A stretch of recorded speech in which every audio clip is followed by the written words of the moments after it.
সাধারণকালের চতুর্দশ সপ্তাহ মঙ্গলবার প্রথম পাঠ প্রবক্তা হোসেয়ার গ্রন্থ ৮ অধ্যায় পদ সংখ্যা ৪ থেকে ৭ এবং ১১ থেকে ১৩।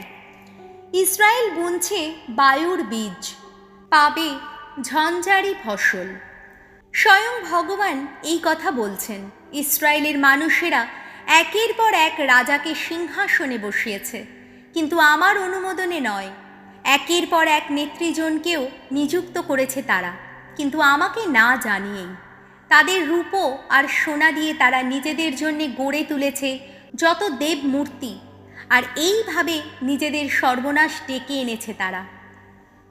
ওহে সামারিয়া, তোমার ওই সোনার বাছুরটাকে আমি ঘৃণার চোখেই দেখি। এখন এখানকার মানুষদের ওপর জ্বলে উঠেছে আমার ক্রোধের আগুন। আর কতদিন শুচিশুদ্ধ হতে তারা অমন অক্ষম থাকবে? ওই যে বাছুরটা, ওটা তো ইসরায়েলের মানুষেরই গড়া। ওটা তো কোনো কারিগরের হাতের কাজ মাত্র, ঈশ্বর তো নয়। জেনে রাখো, সামারিয়ার ওই বাছুরটাকে একদিন টুকরো টুকরো করে ভেঙে ফেলাই হবে। ওরা তো বুনছে বায়ুর বীজ, পাবে ঝঞ্ঝারি ফসল। ওরা যেন তেমনই শস্যের গাছ, যার থাকে না কোনো শীষ, তাই তা থেকে ময়দাও পাওয়া যাবে না। যদিই বা কখনো পাওয়া যায়, বিদেশির দল তা গ্রাস করে নেবে।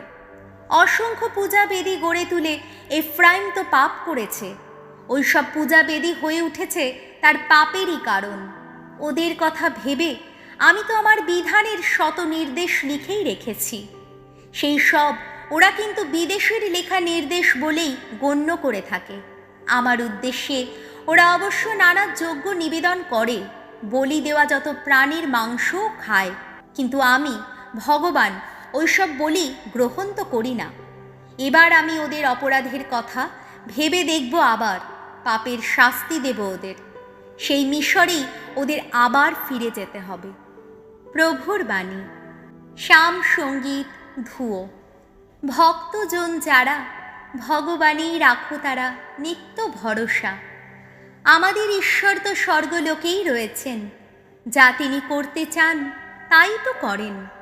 ওদের যত দেবমূর্তি সবই তো নিতান্তই সোনার রূপোর জিনিস, সবই তো মানুষের হাত দিয়ে গড়া। ধুয়ো।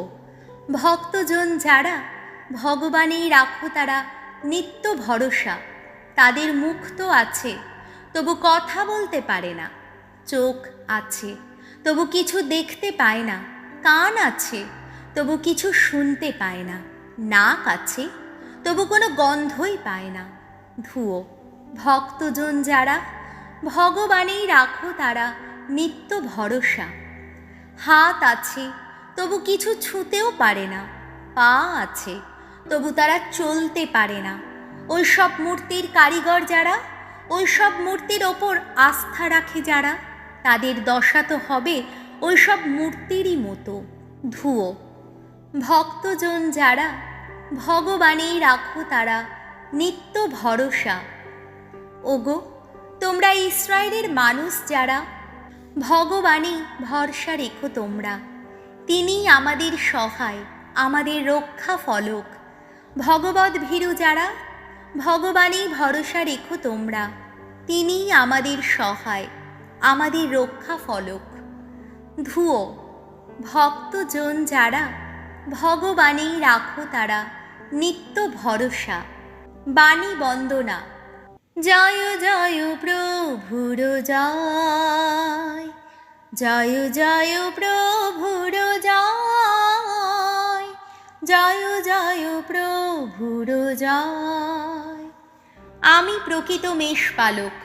আমি জানি আমার মেষগুলিকে, তারাও জানে আমাকে।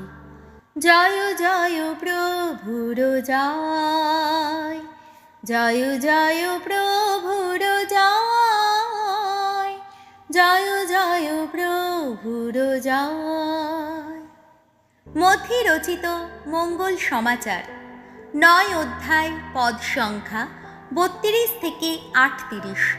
ফসল তো প্রচুর, কিন্তু কাজ করার লোক অল্পই। যিশুর কাছে একদিন অপদূতে পাওয়া একজন বোবা মানুষকে আনা হলো। দেখা গেল সেই অপদূতটাকে তাড়ানো হলে বোবা লোকটি সঙ্গে সঙ্গেই কথা বলতে লাগলো। সেখানে ভিড় করা লোকেরা তাতে অবাক হয়ে গেল। তারা বলতে লাগলো, ইসরায়েল দেশে এমনটি আর কখনো দেখা যায়নি।